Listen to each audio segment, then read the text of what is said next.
ಅಯೋಧ್ಯೆಯಲ್ಲಿ ಶ್ರೀರಾಮ್ಲಲ್ಲಾ ಮೂರ್ತಿಯ ಪ್ರಾಣ ಪ್ರತಿಷ್ಠಾಪನೆಗೆ ಕ್ಷಣಗಣನೆ ಆರಂಭ ಆಗಿದೆ.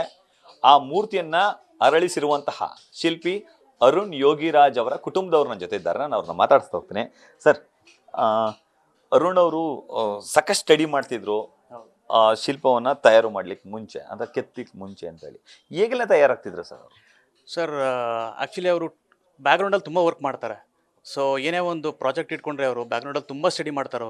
ಅವರು ಹೊರಗಡೆ ಹೋಗ್ತಾರೆ, ನೋಡ್ತಾರೆ, ಅದ್ರ ರಿಲೇಟೆಡ್ ಏನಿದೆ ಅದೆಲ್ಲ ಇನ್ಫಾರ್ಮೇಷನ್ ಫಸ್ಟ್ ಕಲೆಕ್ಟ್ ಮಾಡ್ಕೊಂಡು ಸ್ಟಡಿ ಮಾಡಿ ಇವ್ರಿಗೆ ಆದಂಥ ಒಂದು ಇಮ್ಯಾಜಿನೇಷನಲ್ಲಿ ಅದನ್ನು ಒಂದು ಇಮ್ಯಾಜಿನ್ ಮಾಡ್ಕೊತಾರೆ ಮನಸ್ಸಲ್ಲಿ. ಅದನ್ನ ಮಾಡ್ಕೊಂಡು ಅದ್ರ ಪ್ರಕಾರನೇ ಕೆಲಸ ಮಾಡ್ತಾ ಹೋಗ್ತಾರೆ. ಅದು ಮಾಡೋದು ಹೇಗಂತಂದರೆ ಯಾರೂ ನೆಗೆಟಿವ್ ಕಾಮೆಂಟ್ಸ್ ಹಾಕಕ್ಕೆ ಹೋಗ್ಬಾರ್ದು. ಸೊ ಮಾಡೋದನ್ನ ಪರ್ಫೆಕ್ಟಾಗಿರಬೇಕು. ನಾಳೆ ದಿವಸ ಮಾಡಿದ್ಮೇಲೆ ಇವ್ರು ಈ ಥರ ಇರಬೇಕಾಯ್ತು ಅಂತ ಇನ್ಯಾರೋ ಒಬ್ಬರು ಅದನ್ನು ಇದು ಮಾಡೋದು ಅದೆಲ್ಲ ಕಷ್ಟ ಆಗತ್ತೆ ಅಂತ ಹೇಳ್ಬಿಟ್ಟು ಏನು ಮಾಡ್ತಾರೆ, ಫಸ್ಟು ಸ್ಟಡಿ ಮಾಡ್ತಾರೆ, ಪಾಸಿಟಿವ್ ಆಗಿ ನೋಡ್ತಾರೆ. ಸೊ ಕೆಲವು ಸರಿ ಈ ಥರ ಎಲ್ಲ ಬಂದಾಗ ನನ್ನ ಹತ್ರನೂ ನಾವು ಅವ್ರನ್ನ ಡಿಸ್ಕಸ್ ಮಾಡಿದ್ದೀವಿ. ಒಂದು ಎಕ್ಸಾಂಪಲ್ ಹೇಳ್ತೀನಿ ಸರ್ ಇದ್ರ ಬಗ್ಗೆ. ನೇತಾಜಿ ಸುಭಾಷ್ ಚಂದ್ರ ಬೋಸ್ ಒಂದು ಇಂಡಿಯಾ ಗೇಟ್ ಹತ್ರ ಮಾಡಿದ್ರು ಕರ್ತವ್ಯ ಪಥಲ್ಲಿ. ಅದನ್ನು ಮಾಡಬೇಕಾದ್ರೆ ಅವರು ಸುಮ್ಮನೆ ಮಾಡಿಲ್ಲ. ಸೊ ನೇತಾಜಿ ಸುಭಾಷ್ ಚಂದ್ರ ಬೋಸ್ ಅವ್ರದ್ದು ವಿವಿಧ ಭಂಗಿಗಳೆಲ್ಲ ಇದೆ. ಸೊ ಅವ್ರದ್ದು ಮಾಡಬೇಕಾದ್ರೆ ಅವ್ರಿಗೆ ಸೂಟ್ ಹೇಗಾಗ್ತಾರೆ, ಬೆಲ್ಟ್ ಹೇಗಿರುತ್ತೆ, ಅವ್ರದ್ದು ಕ್ಯಾಪ್ ಹೇಗಿರುತ್ತೆ, ಮತ್ತು ಅದರಲ್ಲಿ ಲೋಗೋ ಹೇಗೆ ಬರುತ್ತೆ, ಸೊ ಅವ್ರದ್ದು ಡಿಂಕಲ್ಸ್ ಹೇಗಿರುತ್ತೆ, ಇದನ್ನೆಲ್ಲ ಪ್ರತಿಯೊಂದು ಸ್ಟಡಿ ಮಾಡ್ತಾರೆ.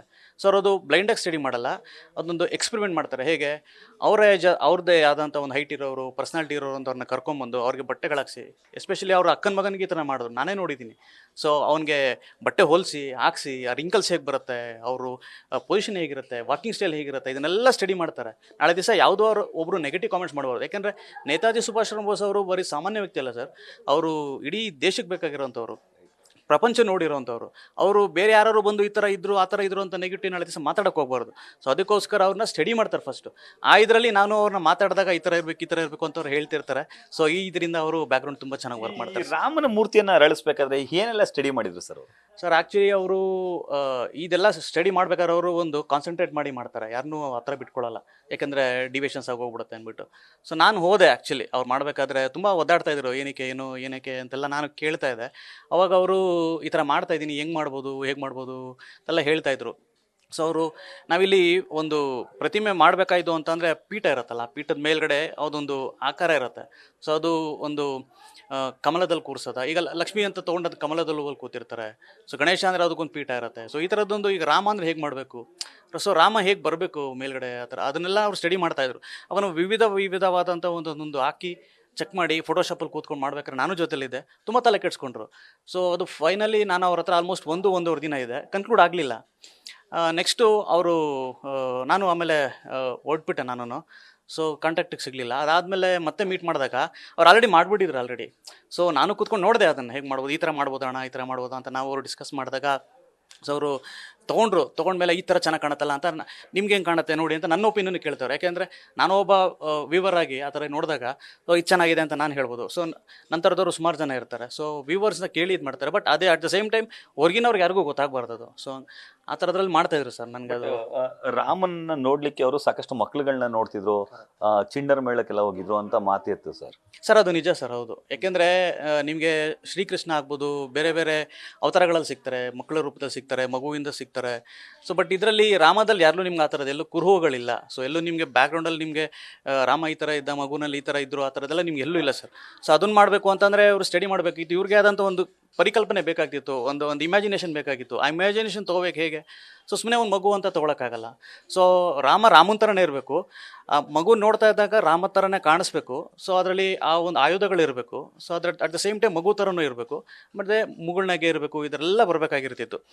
ಸೊ ಆ ಥರ ಇದ್ದಾಗ ಅವರು ಬೇರೆ ಬೇರೆ ಮಕ್ಕಳುಗಳನ್ನೆಲ್ಲ ಕರೆಸಿ ನೋಡಿದ್ರು. ನಮ್ಮ ಮನೆಗಳಲ್ಲಿ ಸುಮಾರು ಮಕ್ಕಳುಗಳಿದ್ದಾರೆ, ಅವ್ರನ್ನೆಲ್ಲ ಕನ್ಸಿಡರ್ ಮಾಡಿದ್ದಾರೆ. ಬೇರೆ ಬೇರೆ ಸ್ಕೂಲ್, ಚಿನ್ನರ ಮೇಳ ಈ ಥರದಕ್ಕೆಲ್ಲ ಹೋಗಿದ್ದಾರೆ.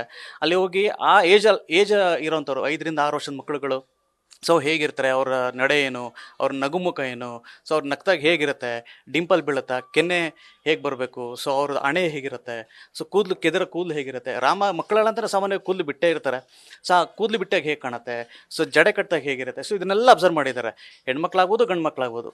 ಸೊ ಅವರ ಒಂದು ಆಕಾರ ಹೇಗಿರುತ್ತೆ, ಅವರ ಹೊಟ್ಟೆಯಿಂದ ಹಿಡಿದು ಕಾಲುಗಳಿಂದ ಹಿಡಿದು ಸೊ ಎಲ್ಲ ಕೈಗಳು ಹೇಗೆ ಬರ್ತವೆ, ಸೊ ಭುಜ ಹೇಗಿರುತ್ತೆ, ಸೊ ಇದನ್ನೆಲ್ಲ ಸ್ಟಡಿ ಮಾಡಿದ್ದಾರೆ ಸರ್. ಎಸ್ಪೆಷಲಿ ನನ್ನ ಮಗಂದು ಕೂಡ ಹಾಗೆ ಮಾಡಿದ್ದಾರೆ. ಮಾಡಿ ಅವ್ರು ಇನ್ಫ್ಯಾಕ್ಟ್ ಅವತ್ತೊಂದು ಎಕ್ಸಾಂಪಲ್ ಹೇಳ್ತೀನಿ ನಿಮಗೆ. ಇಮಿಡಿಯೇಟಾಗಿ ಅಯೋಧ್ಯೆಯಿಂದ ಅವ್ರಿಗೆ ಫೋನ್ ಬಂತು, ಮೀಟಿಂಗ್ ಅಟೆಂಡ್ ಮಾಡಿ ಮತ್ತು ಕೆಲಸ ಸ್ಟಾರ್ಟ್ ಮಾಡಿ ಅಂತ ಬಂತು. ಸೊ ಆ ಟೈಮ್ನಲ್ಲಿ ನಮ್ಮ ಆ್ಯಕ್ಚುಲಿ ನಾವು ಬೇಸಿಕಲಿ ರಾಮನಗರ. ಸೊ ಮೈಸೂರಿಂದ ಬೆಂಗಳೂರು ಹೋಗ್ಬೇಕಾದ್ರೆ ಇಮಿಡಿಯೇಟಾಗಿ ಏರ್ಪೋರ್ಟಿಗೆ ರಾಮನಗರಕ್ಕೆ ಬಂದು ನನ್ನ ಮಗನ ಸ್ಕೂಲ್ಗೆ ರಜಾ ಹಾಕ್ಸಿ ಕರ್ಕೊಂಬಂದು ಅವನಿಗೆ ಬೇರೆ ಬಾಡಿನಲ್ಲಿ ಫೋಟೋಸ್ ಎಲ್ಲ ತೊಗೊಂಡ್ರು. ಸೊ ಏನಂದರೆ ಅವ್ನು ಹೊಟ್ಟೆ ಹೇಗಿರಬೇಕು, ಸೊ ಆಭರಣ ಆಗ್ತಾ ಹೇಗೆ ಬರಬೇಕು, ಅವನಿಗೆ ಕಾಲುಗಳು ಹೇಗೆ ನಿಂತ್ಕೊತವೆ, ಆಯುಧ ಇಟ್ಕೊಂಡಾಗ ಕೈಗಳು ಹೇಗೆ ಬರಬೇಕು, ಯಾವ್ಯಾವ ಹೈಟಲ್ಲಿ ಬರಬೇಕು, ಯಾವ್ಯಾವ ಇದರಲ್ಲಿ ಫಿಂಗರ್ಸಲ್ಲಿ ಹೆಂಗೆ ಹೀಗೆ ಹಿಡ್ಕೋತಾರೆ, ಇದನ್ನೆಲ್ಲ ಫುಲ್ ಸ್ಟಡಿ ಮಾಡಿದ್ರು.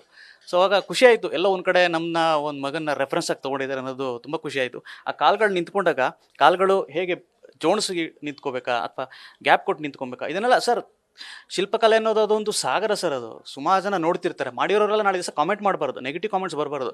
ಹಾಗಾಗಿ ಅದನ್ನು ನಾವು ಏನೇ ಒಂದು ಮಾಡಿದ್ರೆ ಅದಕ್ಕೊಂದು ಪ್ರೂಫ್ ಅನ್ನೋದು ಇರಬೇಕು. ಸೊ ಅಥವಾ ನಾವು ಜಸ್ಟಿಫೈ ಮಾಡ್ಕೊಳ್ಳೋ ಥರ ಇರಬೇಕು. ಹಾಗಾಗಿ ಇವರು ಈ ಥರ ಎಲ್ಲ ಬ್ಯಾಕ್ಗ್ರೌಂಡ್ ಸರ್ವೆ ಮಾಡಿದ್ದಾರೆ. ಸೊ ಅದು ಮಾಡಿದಿಂದ ಎಲ್ಲ ಒಂದು ಕಡೆ ನಮ್ಮ ಮಕ್ಕಳುಗಳು ಅಥವಾ ಬೇರೆ ಬೇರೆ ಮಕ್ಕಳುಗಳು ಎಲ್ಲ ಮಕ್ಕಳುಗಳು ಆ ಒಂದು ರಾಮನಲ್ಲಿ ಸೇರ್ಕೊಂಡಿದ್ದೇನೆ ಅನ್ನೋದೊಂದು ಖುಷಿಯಾಗತ್ತೆ ಸರ್. ಸಾಕಷ್ಟು ಪೂರ್ವ ತಯಾರಿ ಮಾಡಿ ಅದ್ಭುತವಾಗಿ ಈಗ ಸದ್ಯ ರಾಮ್ಲಲ್ಲಾ ಮೂರ್ತಿನ ಅರಳಿಸಿದ್ದಾರೆ ಸರ್.